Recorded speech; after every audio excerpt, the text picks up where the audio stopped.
जब समुद्र धरती पर ही हैं, तो फिर हिरण्याक्ष ने पृथ्वी को कौन से समुद्र में छिपाया था?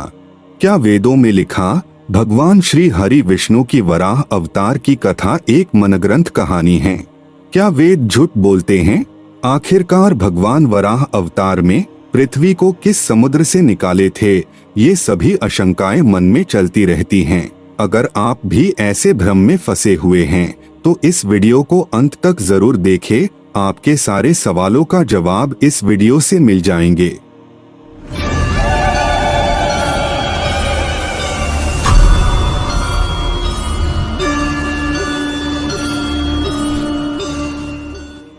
क्या आपने भगवान विष्णु जी के वराह अवतार की कहानी सुनी है? रोमांच और भक्तिपूर्ण इस कथा में जितना धर्म का मर्म है, उतना ही आजकल लोगों में आश्चर्य और विश्लेषण का भाव भी है। सभी सोचते हैं कि यह कथा अच्छी तो है, लेकिन जो समुद्र धरती पर ही है, उसी में पृथ्वी को कैसे छुपाया जा सकता है? जिस कारण वश कई लोग सनातन धर्म को एक मिथ्या मानकर इसे त्याग दिया और अन्य धर्म को अपना लिया। इसका सबसे बड़ा कारण ये है कि हमने अपनी संस्कृति को ठीक से नहीं जाना, ठीक से नहीं पहचाना। जरूरी नहीं है कि आपके मन में परमपिता परमात्मा के लिए शंका हो, अपितु कुछ लोग तो अपनी जिज्ञासा मात्र के कारण भी ऐसा सोचते हैं। यदि ऐसा है तो इस वीडियो को अवश्य देखें। आपके सभी सवालों का उत्तर हम इस वीडियो के द्वारा देने की पूर्ण कोशिश करेंगे। तो आइए पहले जानते हैं वराह अवतार से जुड़ी कहानी के बारे में। दोस्तों, वेदों के अनुसार जय और विजय भगवान विष्णु जी के 7वें द्वार के द्वारपाल थे। एक दिन जब भगवान ब्रह्मा जी के मानस पुत्र सनकादिक मुनि भगवान विष्णु जी से मिलने वैकुंठ गए। वहां जाने पर जय और विजय ने उनको वैकुंठ में प्रवेश वर्जित कर दिया, जबकि सनकादिक मुनियों को किसी भी समय कहीं भी जाने की अनुमति थी। ऐसी स्थिति में उन्हें रोकना गलत था, लेकिन जय और विजय को इस बात का भान न रहा और सनकादिक मुनियों के समझाने पर भी उन्होंने मुनियों को प्रवेश से वर्जित कर दिया, जिस कारण से क्रोधवश सनकादिक मुनियों ने जय और विजय को असुर हो जाने का शाप दे दिया। थोड़ी देर बाद वहां पर भगवान विष्णु प्रकट हुए। तब जय और विजय को अपनी गलती का भान हुआ। उन्होंने अपनी इस भूल के लिए क्षमा मांगी और भगवान से ये वरदान मांगा कि हमारा उत्थान आपके ही हाथों हो, कृपा करके ये वरदान दीजिए। करुणानिधान भगवान विष्णु जी ने जय और विजय की इस विनती को स्वीकार किया और कहा कि तुम दोनों 3 बार असुर योनि में जन्म लोगे और तीनों बार मेरे ही द्वारा तुम्हारा वध होगा। जय और विजय वैकुंठ से गिरकर दक्ष प्रजापति की पुत्री और दैत्य माता दिति के गर्भ में आ गए, जिसे हिरण्याक्ष और हिरण्यकशिपु के नाम से जाना गया। हिरण्याक्ष और हिरण्यकशिपु दोनों की मां दिति और पिता ऋषि कश्यप थे। दोनों जन्म से ही आकाश के समान बढ़ने लगा। उसका शरीर पर्वतों सा विशाल था और लौह के समान मजबूत हो गया। हिरण्याक्ष और हिरण्यकशिपु दोनों बलवान थे। इसी बात के चलते उन्हें और अधिक महत्वाकांक्षा होने लगी, जिस कारण उन्हें संतोष नहीं था। संसार में अजेयता और अमरता प्राप्त करना चाहते थे। हिरण्याक्ष और हिरण्यकशिपु दोनों अपने को तीनों लोकों में सर्वश्रेष्ठ मानते थे। हिरण्याक्ष स्वयं विष्णु भगवान को भी अपने से तुच्छ मानने लगा। एक बार की बात है जब हिरण्यकशिपु का भाई हिरण्याक्ष ने पृथ्वी को ले जाकर समुद्र में छिपा दिया। इसी कारण वश भगवान विष्णु ने वराह अवतार रूप धारण करके हिरण्याक्ष का वध किया और पृथ्वी को पुनः उसके कक्ष अथवा स्थान में पुनः स्थापित कर दिया। यह कथा सुनने के पश्चात मन में जो प्रश्न उठता है वह यह कि यदि समुद्र स्वयं पृथ्वी पर ही है तो फिर हिरण्याक्ष ने पृथ्वी को कहाँ छुपाया था और भगवान विष्णु के वराह अवतार ने उन्हें कहां से मुक्त कर पुनः स्थापित किया? ऐसा ही इस कहानी के उपलक्ष्य में हमें मिलता है। अब आपको इसका परिमाण देने का प्रयास करते हैं। आप नासा के बारे में तो जानते ही होंगे, जो अमेरिका की national aeronautics and space administration agency है। नासा के मुताबिक खगोलविदों की 2 टीमों ने ब्रह्मांड में अब तक पाए गए पानी के सबसे बड़े और सबसे दूर के जलाशय की खोज की है। यह पानी दुनिया के महासागर के सभी पानी के 140 ट्रिलियन गुना के बराबर एक विशाल स्वचालित ब्लैक होल को घेरता है, जिसे क्वासर कहा जाता है, जो पृथ्वी से करीब 12 अरब से अधिक प्रकाश वर्ष दूर है। कैलिफोर्निया के पासाडेना में नासा की जेट प्रोपल्शन लेबोरेटरी के वैज्ञानिक मैट ब्रैडफोर्ड ने कहा, इस क्वासर के आसपास का वातावरण बहुत ही अनोखा है, क्योंकि ऐसा लगता है कि यही इस पानी के विशाल द्रव्यमान का उत्पादन कर रहा है। यह एक और बात की ओर इंगित करता है कि यह पानी ब्रह्मांड में हमेशा से व्याप्त है, यहाँ तक कि ब्रह्मांड के बनने से पहले से भी। ब्रैडफोर्ड कई खोज करने वाली टीमों के नेतृत्व कर चुके हैं तथा अभी इनमें से एक का नेतृत्व कर रहे हैं।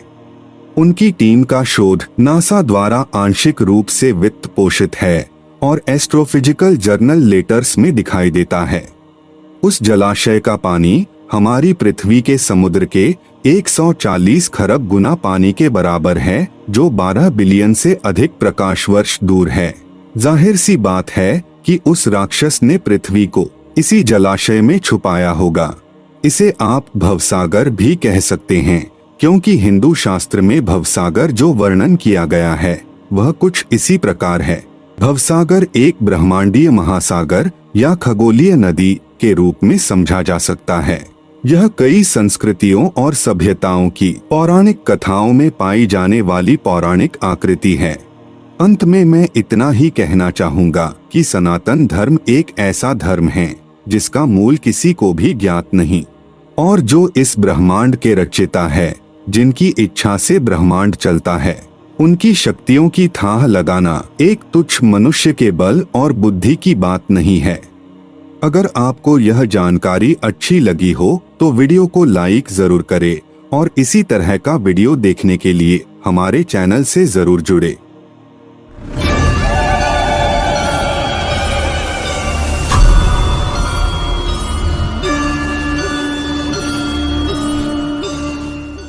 भारतीय पौराणिक ग्रंथों में बहुत सारे अंश प्रक्षिप्त हैं। उन्हें बाद के समयों में अर्थलोलुप और परानभोजी विद्वानों ने कुटिलता पूर्वक कह कहीं कथा के रूप में अलग से लिखा है। इससे धर्म की बहुत हानि हुई है।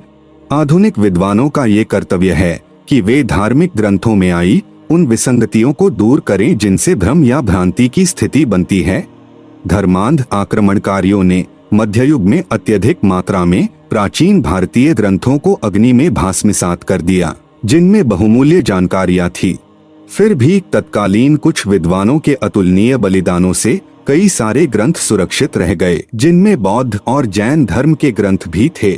इन बौद्ध और जैन धर्म के ग्रंथों में वर्णित ब्रह्मांड की संरचना, विभिन्न लोकों, उन लोकों में रहने वाले प्राणियों और वहां के नियमों की जानकारियां सनातन धर्म ग्रंथों से प्रेरित हैं।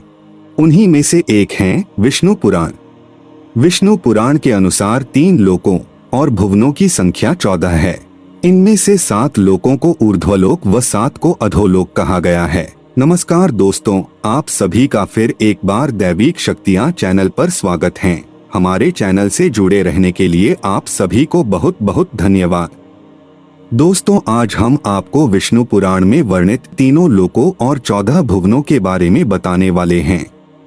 पहले जानते हैं कि 3 लोक कौन कौन से हैं। 3 लोक जिसे आकाश, पताल और पृथ्वी कहा जाता है। कई लोग इसे देवलोक, मनुष्यलोक और दैत्यलोक भी कहते हैं। देवलोक भूलोक के ऊपर हैं, जबकि पताल लोक भूलोक के ठीक नीचे स्थित हैं। देवलोक या स्वर्गलोक ये सात्विक श्रेणी की स्थान पर आती हैं। पताल लोक को तामसिक की श्रेणी में रखा गया है, जबकि भूलोक तामसिक और सात्विक दोनों की श्रेणी में रखा गया है, क्योंकि यहाँ पर सात्विक और तामसिक दोनों प्रवृत्तियों के जीव निवास करते हैं। तो आप अभी तीनों लोकों से परिचित हो गए हैं और ये समझ चुके हैं कि 3 लोक कौन कौन हैं। अब जानते हैं 14 भुवनों के बारे में। 14 भुवनों में से 7 लोकों को ऊर्ध्वलोक व 7 को अधोलोक कहा गया है। कुल मिलाकर 14 भुवनों का निर्माण होता है। पहले हम पृथ्वी के ऊपर के लोकों के बारे में जानते हैं। पहला है भूलोक। वह लोक जहाँ मनुष्य पैरों से या जहाज, नौका आदि से जा सकता है, अर्थात हमारी पूरी पृथ्वी भूलोक के अंतर्गत है। इसके बाद है भुवरलोक। पृथ्वी से लेकर सूर्य तक अंतरिक्ष में जो क्षेत्र है, जहाँ सूर्य, चंद्रमा आदि की प्रकाश पहुँचता है, वह भुवरलोक कहा गया है। इसमें सूर्य देव के साथ अंतरिक्षवासी, आकाश गंगाएं और ग्रह निवास करते हैं। अब बारी आती है स्वरलोक की। सूर्य से लेकर ध्रुवमंडल तक जो प्रदेश है, उसे स्वरलोक कहा गया है। इस क्षेत्र में इंद्र आदि स्वर्गवासी देवता निवास करते हैं। परियों और अप्सराएं भी यही रहती हैं। यह भोग योनि है। इसके बाद बारी आती है महरलोक की। यह लोक ध्रुव से 1 करोड़ योजन दूर है। यहाँ भृगु आदि सिद्धगण निवास करते हैं। यहाँ की ऋषि मुनियों की शक्तियां देवताओं के शक्तियों के समान होती हैं। यहीं पर सप्तर्षि निवास करते हैं। इसके ऊपर ज्ञानलोक हैं। यह लोक महरलोक से 2 करोड़ योजन ऊपर है। यहाँ जिज्ञासा से परिड, सनकादिक आदि ऋषि निवास करते हैं। इसके नीचे आता है तपलोक। यह लोक ज्ञानलोक से 8 करोड़ योजन दूर है। यहाँ पुण्य आत्माओं का वास है। यहाँ वैराज नाम के देवता निवास करते हैं। सबसे ऊपर है सत्यलोक। यह लोक तपलोक से 12 करोड़ योजन ऊपर है। यहाँ ब्रह्मा निवास करते हैं, अतः इसे ब्रह्मलोक भी कहते हैं। सर्वोच्च श्रेणी के ऋषि मुनि यहीं निवास करते हैं। यहाँ निवास करने वाले जन्म मृत्यु के चक्र से मुक्त रहते हैं। जिस तरह से ऊर्ध्वलोक हैं, उसी तरह से 7 अधोलोक भी हैं, जिन्हें पाताल लोक कहा गया है। इन 7 पाताल लोकों के नाम निम्न हैं। पहला है अतल लोक। यह हमारी पृथ्वी से 10,000 योजन की गहराई पर है। इसकी भूमि शुक्ल यानी सफेद है। अतल में मैदानव का पुत्र असुर बल रहता है। उसने 96 प्रकार की माया रची है। इसके नीचे आता है वितल लोक। यह अतल से 10,000 योजन नीचे है। इसकी भूमि कृष्ण यानी काली है। वितल लोक में भगवान हाटकेश्वर नामक महादेव जी अपने पार्षद भूत गणों के सहित रहते हैं। अब बारी आती है सुतल लोक की। सुतल लोक वितल लोक से भी 10,000 योजन नीचे है। इसकी भूमि अरुण यानी प्रातःकालीन सूर्य के रंग की है। सुतल लोक में महायशस्वी पवित्र कीर्ति विरोचन के पुत्र बलि रहते हैं। वामन रूप में भगवान ने जिनसे तीनों लोक छीन लिए थे। सुतल लोक के नीचे तलातल लोक हैं। यह सुतल लोक से भी 10,000 योजन नीचे है। इसकी भूमि पीत यानी पीली है। इस लोक में त्रिपुराधिपति दानवराज मय रहता है। मैदानव विषयों का परम गुरु है। इसके बाद आता है महातल लोक। तलातल से यह 10,000 योजन नीचे है। इसकी भूमि शर्करा में यानी कंकरीली है। महातल में कश्यप की पत्नी कद्रू से उत्पन्न हुए अनेक सिरों वाले सर्पों का क्रोधवश नामक एक समुदाय रहता है। उनमें कहुक, तक्षक, कालिया और सुषेण आदि प्रधान नाग हैं। उनके बड़े बड़े फन हैं। अब आता है रसातल लोक। यह महातल से 10,000 योजन नीचे है। इसकी भूमि शैली अर्थात पथरीली बताई गई है। रसातल में पणि नाम के दैत्य और दानव रहते हैं। ये निवात कवच, काले और हिरण्यपुरवासी भी कहलाते हैं। इनका देवताओं से सदा विरोध रहता है। सबसे नीचे है पाताल लोक। यह रसातल से भी 10,000 योजन नीचे है। इसकी भूमि सुवर्णमयी यानी स्वर्ण निर्मित है। वहाँ षंड्र, कुलिक, महाषंड, श्वेत, धनंजय, धृतराष्ट्र, शंखचूड़, कंबल, अक्षतर और देवदत्त आदि बड़े क्रोधी और बड़े बड़े फनों वाले नाग रहते हैं। इन 7 अधोलोकों में दैत्य, दानव और नाग निवास करते हैं। उनमें किसी के 5, किसी के 7, किसी के 10, किसी के 100 और किसी के 1000 सिर हैं। उनके फनों की दमकती हुई मणियां अपने प्रकाश से पाताल लोक का सारा अंधकार नष्ट कर देती हैं। तो दोस्तों, ये थी 3 लोकों और 14 भुवनों की कहानी। अब आप यह जान चुके हैं कि भुवन और लोक किसे कहते हैं। अगर आप इस वीडियो से सहमत हैं तो इसे अपने चाहने वालों तक जरूर पहुंचाएं और कमेंट बॉक्स में अपनी राय जरूर लिखें। फिर मिलते हैं एक नई कथा के साथ।